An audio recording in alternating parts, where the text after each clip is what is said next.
Yo, what's up? Kamusta na kayo, guys? So, ako nga pala si Loloy.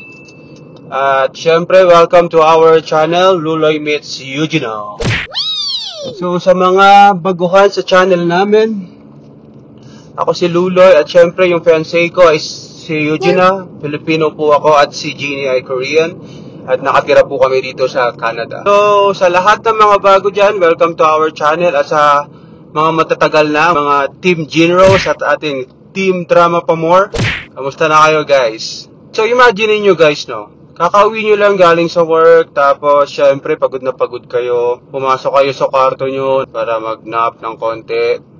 Tapos, bigla tumawag sa'yo yung fiancé mo, no? Tapos, sabi sa'yo ng fiancé mo, "Hey! Ano magiging reaction nyo? Kasi nakapakla yung kotse mo, di ba bilang nabangga? Well, yan ang mangyayari sa vlog na to. Okay guys, so please like, comment, subscribe if you like the content on this channel. Okay, here we go!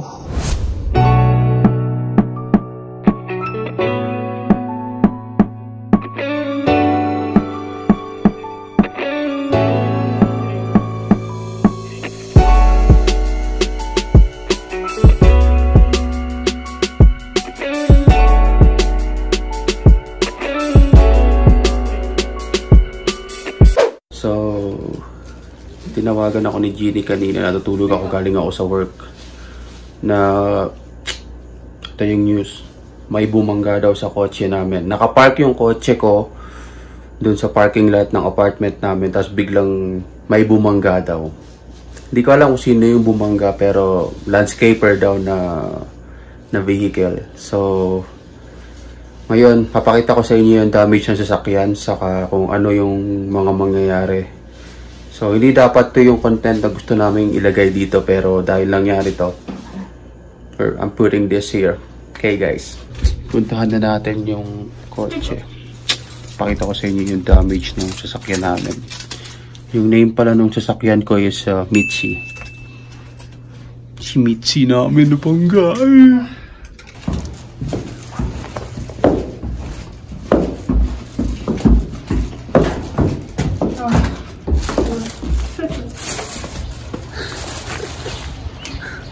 So, ayan po si Michi ng kotse namin. Ayan, so, ang bumangga daw sa kanya yung landscaper. What's the one? Come on. See that? Come on. Oh my God! Michi!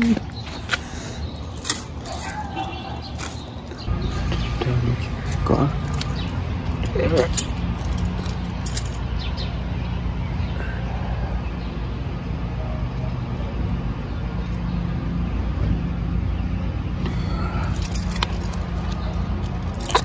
Fuck the fucking dude.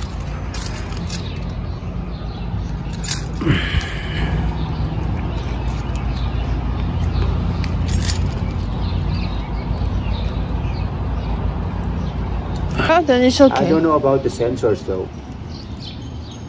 It's okay. Because we have a sensor here. Does it look okay? That look okay. That one hit so hard, right? Yeah. This part is... it's gonna be more than 2,000. Yeah, because of the paint. Nakita nyo na yung damage ng sasakyan namin na si Michi. Sakit sa ulo. Buti na lang nakikipag-usap naman yung nakabangga, landscaping company. Pero ang ayoko lang, hindi ko lang nagustuhan sa kanila is ayaw nilang idaan ko sa insurance, which is not happening. Tapos dinidiktahan nila kung anong kailangan kong gawin, which is also not happening because ako yung magdi-decide kung ano yung gusto kong prosesong mangyari sa sasakyan ko kasi pinuhulugan namin yan ng almost a year now. And syempre, first car namin yan. So, mahal namin si Baby Michi namin. Ayaw ko naman na ganun-ganun din na lang nila yung mga bagay-bagay na pinaghihirapan natin, di ba? Anyway, bye-bye guys.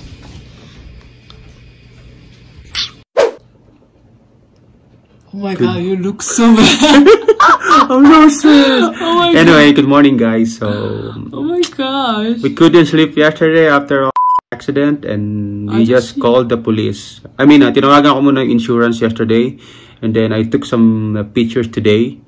Tapos sinubmit ko sa email nila na binigay sa akin. So, let's wait kung gaano katagal nila i-file yung claim namin. Pero I hope na sana as soon as possible because wala kaming kotseng magamit. Gusto namin pumunta sa McDonald's, right? So, we want to go to the McDonald's but we can't do anything. I don't want to go to the McDonald's. Sure. To eat breakfast. I know. And then, I called the police. Tinanong ko sa kanila kung kailangan ko bang i-report yung mga nangyari. Ang sabi nila sa akin is, we have to wait for the assessment ng insurance. If it's like less than $2,000, don't call the police. If it's $2,000 above, we have to call them back. And then they will file a incident report or something. Okay. Update tayo guys. So, tinawagan kami ng insurance yesterday. Ang sabi ng insurance sa amin is ayaw makipag-cooperate nung may-ari nung company na bumangga nung kotse namin.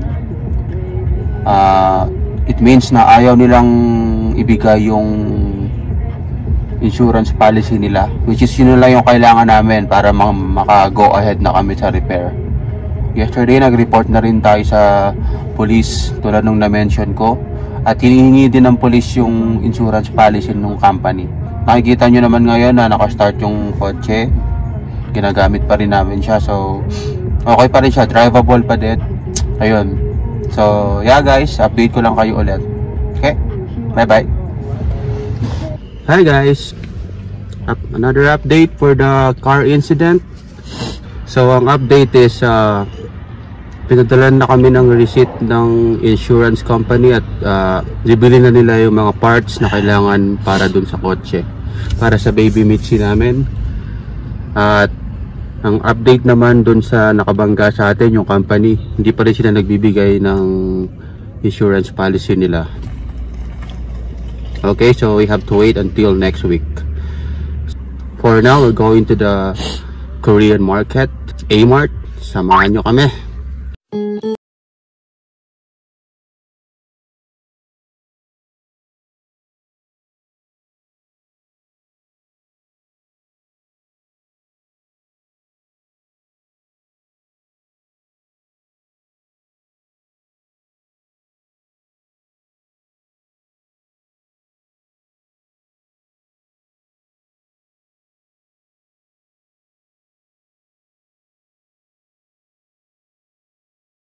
Hi guys, update lang tayo about dun sa car situation namin. So as of today is June 8, tinawagan ako nung police na may hawak nitong case ko. At you know what guys, they found out na walang insurance yung company na nakabangga sa akin. Like I don't know exactly if yung company o yung guy na nakabangga sa akin na nagdadrive ng vehicle or yung lawnmower na yun. So ang sinabi sa akin ng police, ina-advise nila ako na isettle ko na lang daw ang lahat. Ang gusto nila mangyari is tawagan ko yung company, be nice to them. Sabihin ko sa kanila na isisettle ko na lang, na ikakash ko na lang.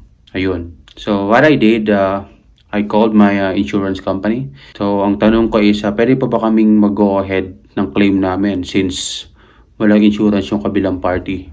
Yung insurance company ko sabi sa akin is, yeah, pwede pa rin daw. I just wonder why ganun sinasabi ng police sa akin. Na-confuse tuloy ako bigla na bakit ganun, diba? Bakit niya ako parang ina-advise na isettle ko na lang? Does it make sense to me? Kasi sa totoo lang, last Saturday, tinawagan ako ng police na yun at sabi niya sa akin is ayaw niya na daw maging third wheel dito sa relationship na meron ako dun sa company na yun. So I said, okay, I will just let my insurance company handle all of these things, right? Diba, inihingi nga natin yung policy number. Nagbigay ng report or collision report yung police sa akin. Tapos syempre, pinorward ko dun sa insurance company ko. And you know what? Mali yung number. So, I called the policeman again. Sabi ko, mali yung number na binigay. Tapos, ayun, dun nagsabi yung police na ayaw niya na daw maging third wheel. Oh my God. Ang sakit sa ulo. But for me, I think I will just go ahead with our claim because, una, paano kapag sinettle natin to ng privately? Paano kung hindi tayo bayaran? Diba? Pangalawa, hindi ako yung may kasalanan sa aksidente na to. Bakit ako yung kailangan tumawag at humabol sa kanila in the first place? Diba? Kung wala silang insurance, like, I don't really care. Problema na nila yun, diba? Basta ako magpa-file ako ng claim ko, bahala na insurance company ko na magsingilin sila or habulin sila. So, yeah. I think we're just gonna go ahead with our insurance. Thankful kami dun sa police, pero we're not gonna follow his advice. We're just gonna go ahead with our gut feeling. Kasi sa unang-una pa lang, nung nangyari to, may pakiramdam na ako na walang insurance yung company. At ngayon, tama nga yung pakiramdam ko. Okay? So, update ko kayo ulit, guys. So, andito na tayo sa TD Insurance Auto Center. This is where we're bringing our car. Here, this is our mitzzy. Okay? Mitzzy! Love you!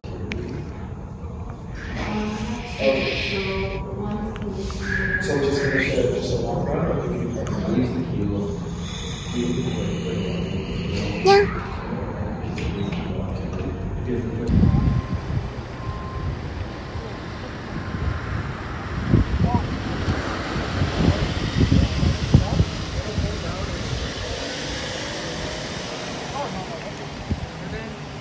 That one there, I see something on the other side.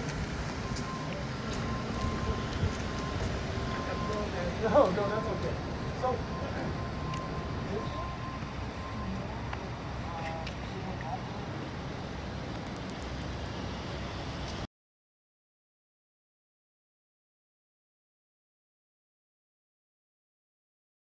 hi guys, so we're going to pick up our car mitzzy today. So babalik na siya sa amin. Okay na siya after ng 4 days. After 4 days naayos na siya. So pipick upin namin siya, tapos ibabalik namin tong rental car. Okay, thank you so much Volkswagen. We miss mitzzy. Do you miss mitzzy? You say it to the screen. Yeah. You miss mitzzy? Yeah. I miss mitzzy. So okay, see you there, and then we're gonna show you mitzzy new look. Okay, bye bye. 1 hour later.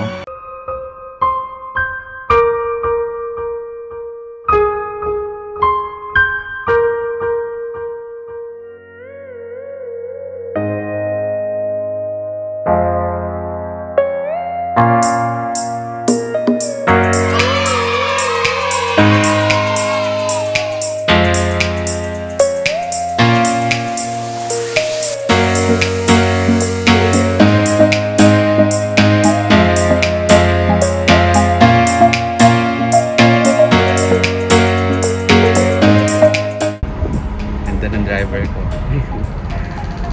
Ayun, after 2 weeks nakuha na rin namin yung kotse. After ng too much stress, too much sleepless nights, nakuha na rin namin siya. Ayun, nabunutan na kami ng tinek kasi wala na kaming iisipin at meron na kaming gagamitin everyday na kotse kung saan ay komportable kami i-drive, diba? So kung may lesson man ako na natutunan dito sa nangyaring to is pag meron kang isang bagay na pinaghihirapan, kailangan mong ipaglaban yun. Kasi syempre binabayaran mo yun, pinaghihirapan mo yun, diba? So kailangan mong ipaglaban, diba? Diba, Ginny? Yep, so that's everything for now. To all of our subscribers, thank you very much, and see you in the next video. Okay, don't forget to like, comment, and subscribe. Okay, we love you guys. Bye bye.